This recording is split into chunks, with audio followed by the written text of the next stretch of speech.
ဟုတ်ကဲ့အားလုံးမင်္ဂလာပါခင်ဗျာကျွန်တော်ထမ်းပြီးပြီဆိုတော့ထေထိုးတော့မယ်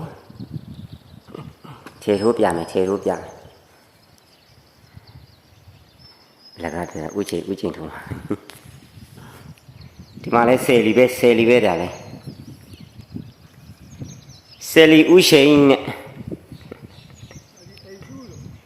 ဆယ်လီအိမ်ရှူအိမ်ဘယ်နဲ့အိမ်ရှူအောင်လို့စီဥချိန်ဟောပြောင်းပြန်နေပြန်နေအိမ်ရှုဥရှိဆယ်လီတောဆယ်လီမြို့ဆယ်လီတော့မဟုတ်တောမှာဆယ်လီတယ်ဆိုတော့မှာကဲဘိုးကလည်းမလင်းသေးဘူးညာမိုးကတော့လင်းလောက်ပါပြီကြောက်စင်ကဲဥရှိတော့ထဲထိုးပြီ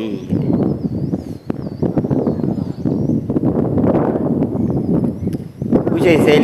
လီဆိုတော့နာမည်ကြီးပါတယ်လက်ကတန်းရမှာဥရှိကိုလူတကာတိနေရဥရှိလဲဥရှိဆိုရင်အတေးရောက်လာပြီလား